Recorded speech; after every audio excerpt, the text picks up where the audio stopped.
Bonsoir à tous, merci d'être là. Je pense que ça va être une excellente soirée, je m'avance. D'habitude, j'expédie en 2-3 phrases la présentation et ensuite je laisse place au conférencier. Cette fois-ci, je vais prendre un tout petit peu plus de temps et j'aurais envie de partager avec vous quelques réflexions, non exhaustives mais qui me tiennent à cœur. Tout d'abord, je remercie la ferme modèle qui est en train de s'activer derrière pour préparer l'apéro-dînatoire. Je remercie également l'équipe de Topo Vidéo qui va rendre cette soirée normalement immortelle. Je remercie évidemment mon équipe, vous tous d'être là, et particulièrement Sophie et Mélanie qui ont eu un rôle important dans l'organisation de cette soirée. Vous avez vu que j'ai préparé un texte, chose que je fais jamais d'habitude. J'ai le costume, pour ceux qui me connaissent, savent que c'est pas souvent. Hein. Donc, comme je vous le disais, je souhaitais partager des réflexions personnelles ou reprises, mais auxquelles j'adhère. Bonjour, monsieur Huby. La première chose, je pense que vous le savez, nous sommes rentrés dans la 4e révolution industrielle. La première, c'était le charbon et chemin de fer. Le deuxième, pétrole, électricité, automobile. Le troisième, c'était l'Internet ou l'informatique au sens large. Et là, nous sommes rentrés dans la révolution du numérique et dans la révolution de l'intelligence artificielle. Les impacts vont être évidemment multiples et on sera tous touchés à différents niveaux, à différents grades. La question, c'est qu'est-ce qui va se passer ? Je suis désolé, je n'ai pas la réponse. Sinon, je serais sur une île paradisiaque en train de profiter de mes droits d'auteur. Par contre, je suis comme vous, je me questionne, je suis dans la réflexion, je suis dans l'incertitude. Et cependant, j'ai mis un petit bout de temps à le trouver celui-là, il y a un philosophe français qui s'appelle Henri Bergson qui disait « Si l'on ne peut pas prévoir le futur, on peut toujours l'inventer ». Eh bien, chers clients, chers partenaires, chers collaborateurs, chers entrepreneurs, je pense que nous allons devoir appliquer cette citation pour saisir les évolutions de notre environnement. Il va donc falloir être perspicace et oser entreprendre. Pour vous en convaincre, je vais vous citer 2 exemples très connus que j'ai tirés d'un livre qui s'appelle « Comment les hippies, Dieu et la science ont inventé Internet ». Alors, je vous rassure, le titre peut paraître bizarre, mais c'est une source très sérieuse. L'auteur, c'est Gilles Babinet, et pour vous crédibiliser la source, je vais quand même vous dire qui c'est ce monsieur. C'est un entrepreneur à succès dans le domaine des nouvelles technologies, qui co-préside le Conseil national du numérique et représente la France auprès de la Commission européenne en tant que digital champion. Je ne connaissais pas. Il y a des champions du digital qui communiquent sur leur réussite, ce qui est très bien. Et à ses heures perdues, il lui reste du temps pour être conseiller spécialisé auprès de l'Institut Montaigne et enseigne à l'INSP, à Sciences Po et à HEC. Alors j'ai tiré 2 exemples de son ouvrage pour vous montrer quelques entrepreneurs qui ont été perspicaces et qui ont osé entreprendre. Le premier qui est très connu, c'est Uber. Si Uber avait commencé par consulter la réglementation liée au taxi à San Francisco, il est probable qu'Uber ne soit jamais né. Au contraire, pour faire aboutir son projet, il a réussi à faire modifier la réglementation propre au transport public dans de nombreux pays. Je vais vous donner un deuxième exemple, qui n'est pas moins connu. C'est le fondateur d'Airbnb. Si le fondateur avait écouté ses amis à ses débuts, qui lui disaient « Tu n'imagines quand même pas que l'on va dormir chez des gens qu'on ne connaît même pas ?» Eh bien si. Sinon la plateforme n'existerait pas. Et enfin, je finirai par cet ouvrage dans lequel il y avait une maxime de Madame Grace Hopper, que je ne connaissais pas, mais c'est quand même une femme apparemment emblématique, puisque amirale de la flotte américaine. Si peu. Et donc, pour éviter de vous faire mal aux oreilles, voire de peut-être perdre l'audition si je vous citais en anglais la maxime, je vais vous la traduire en français, ça va être beaucoup plus simple, au moins pour moi. Ne vous excusez pas d'innover, faites les choses, constatez leurs travers et corrigez-les.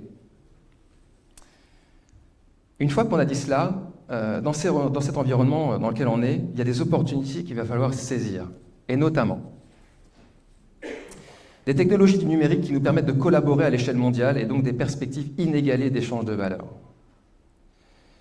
Il y a un mec peu connu qui s'appelle Elon Musk, qui lui dit, avec un petit peu de prétention toujours, bientôt de façon interplanétaire. Vous voyez où je veux en venir. Et oui, soyons optimistes. En plus, vu le nombre qu'on est sur Terre, Il vaut mieux être optimiste sur le sujet. La contrainte climatique qui nous impose un effort collectif sans équivalent est donc de repenser de façon bienveillante nos modèles économiques. Alors je vais vous faire une confidence, ma belle-sœur est dans la salle. Donc pour éviter tout débordement sur le sujet, tout mouvement de foule, je vais juste vous citer un proverbe. Nous n'héritons pas de la terre de nos parents, nous l'empruntons à nos enfants. Enfin, il y a la crypto-monnaie, la blockchain et la métaverse. Alors là, vous imaginez, on va pouvoir créer son propre avatar avec des super pouvoirs, payer en monnaie de singe et le tout en toute sécurité. Si ça, c'est pas le kiff, donc là, je sais pas quoi dire. Enfin, on a l'intelligence artificielle. Pareil, là, je ne sais pas si vous imaginez le bonheur que va nous apporter l'intelligence artificielle. Alors, je vais quand même vous donner quelques exemples, car je ne suis pas sûr que vous voyez où je voulais en venir. D'abord, fini les plantages météo. Nous aurons enfin des prévisions météorologiques plus précises. Fini les chauffards, avec la voiture autonome. Fini les erreurs de diagnostics médicaux. Fini les erreurs de bilan comptable. Alors là, vous comprenez que je me suis senti obligé de dire ça, parce qu'en 20 secondes, je me suis quand même mis à dos les météorologistes, les médecins et les conducteurs qui se reconnaîtront. Trêve de plaisanterie, et pas forcément d'ailleurs, l'intelligence artificielle, ça va rendre certainement les choses plus rapides. Comme je dis souvent, ce qu'on faisait à 25 hier, on le fera à 5 demain. Il va y avoir aussi une question d'élévation des compétences pour exister, et c'est aussi tout un tas de progrès à venir. Alors pour se rassurer, moi si j'ai tout compris dans l'IA puise son savoir de nos recherches, de nos expériences, de nos cultures, qu'est-ce que je vous ai mis encore d'autre, de nos expertises écrites. Ça veut dire que si l'IA existe, c'est parce qu'on existe. Donc moralité, il va falloir collaborer. Évidemment, vous imaginez bien que je vais en venir un peu à ma profession, l'expertise comptable. Autant vous dire que la 4e révolution, on va difficilement pouvoir passer à côté. Ce que je vais vous dire là, ça peut être transposé à d'autres professions, à d'autres métiers. On se prend grosso modo 2 événements plutôt majeurs dans la figure, qui est la facture électronique et l'intelligence artificielle. Qu'est-ce qui va se passer ? Ça va fortement modifier notamment nos métiers et la relation avec nos clients et nos partenaires. Pour notre profession, c'est à la fois un défi de l'automatisation et de l'élévation des compétences techniques et comportementales. Je ne sais pas si vous connaissez Laurent Benoudi, il est responsable de la commission formation au niveau national de notre ordre.